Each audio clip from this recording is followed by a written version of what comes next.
la présence du Saint-Esprit qui provoque des délivrances. C'est la présence du Saint-Esprit qui chasse les démons. C'est la présence du Saint-Esprit qui fait des miracles dans nos vies et non les lois que nous imposons.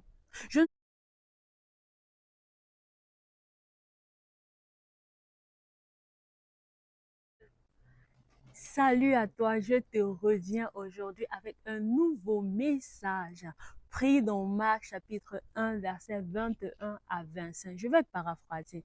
Nous nous retrouvons là, on voit Jésus se retrouve dans la synagogue au milieu des scribes où il se met à enseigner. Il se met à enseigner au milieu des scribes. Et la Bible dit que pendant que Jésus enseignait, les mauvais esprits fuyaient, les esprits impurs fuyaient, les sorciers fuyaient. Je rappelle bien, dans la synagogue, tout le monde se retrouvait. Et les sorciers et les croyants, ils se retrouvaient. Mais pendant que Jésus enseignait, des esprits impurs sortaient. Des gens étaient délivrés. Pourquoi? La parole de Dieu dit que parce qu'il enseignait avec autorité, parce qu'il enseignait avec puissance. La synagogue, c'est l'équivalent de nos églises d'aujourd'hui où on se rassemble pour prier, où on se rassemble pour adorer, où on se rassemble pour partager la parole de Dieu. Toujours aujourd'hui, tout comme à l'époque de la synagogue où il y avait toutes sortes de personnes. Et il y avait des croyants, et il y avait aussi des païens, il y avait aussi des sorciers. Mais pendant que Jésus enseignait avec autorité, les esprits impurs fuyaient. Les gens étaient délivrés. Les démons fuyaient, les chaînes étaient brisées dans les vies des gens, les cœurs étaient transformés dans les vies des gens. Pourquoi? Parce que Jésus enseignait avec puissance et avec autorité. De nos jours aujourd'hui, quand nous nous rassemblons pour prier, nos églises aussi sont remplies des sorciers, sont aussi remplies des croyants, sont aussi remplies des non-chrétiens qui ne sont pas des sorciers.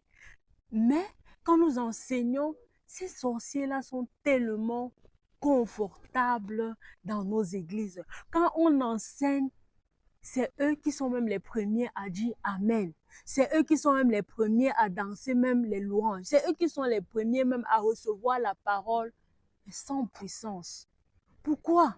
Parce qu'il n'y a pas la manifestation de la puissance du Saint-Esprit dans nos églises d'aujourd'hui. Mes frères et sœurs, l'église d'aujourd'hui est devenue tellement religieux. Exactement comme des scribes.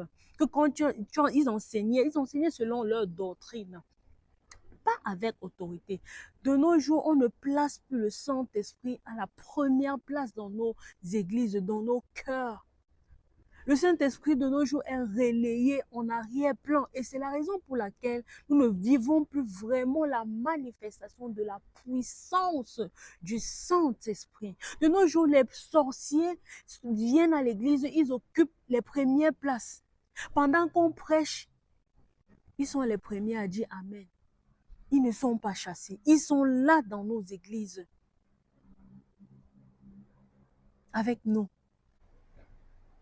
De nos jours, dans nos églises, on ne place plus le Saint-Esprit. Le Saint-Esprit n'a plus sa place. Il n'a plus la première place. C'est la raison pour laquelle quand nous chantons, nous prions, nous prêchons, les délivrances, les esprits impurs, les sorciers se sentent tellement confortables. Ils sont tellement à l'aise parce qu'il n'y a pas une puissance forte, puissante qui vient et les fout à la porte directement. Pourquoi? Parce qu'ils ne sont plus à la première place. Dans nos familles aujourd'hui, les sorciers sont tellement confortables. Ils viennent et ils oppriment la vie de nos frères et sœurs. Pourtant, on a un Dieu. Pourtant, on prie chaque jour. On prie chaque nuit. Mais les sorciers viennent et ils se sentent confortables dans nos maisons. Ils se sentent confortables dans nos foyers. Ils viennent, ils détruisent nos foyers. Ils viennent, ils détruisent nos enfants. Pourquoi? Parce qu'il n'y a plus la manifestation de la puissance du Saint-Esprit. Parce qu'aujourd'hui, si l'Église est devenue, nous sommes devenus des religieux.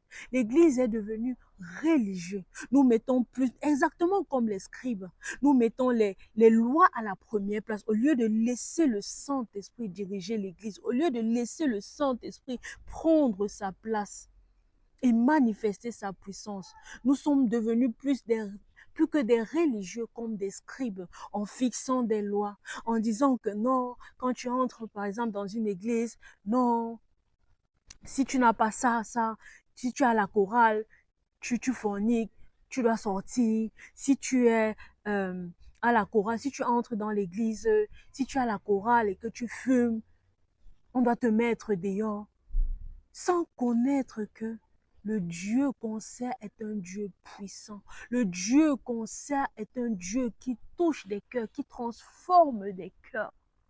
Sans savoir que c'est important d'amener l'Église dans la présence de Dieu, d'amener même la louange dans la présence de Dieu, parce que c'est la présence du Saint-Esprit qui transforme des vies. C'est la présence du Saint-Esprit qui provoque des délivrances. C'est la présence du Saint-Esprit qui chasse les démons. C'est la présence du Saint-Esprit qui fait des miracles dans nos vies et non les lois que nous imposons.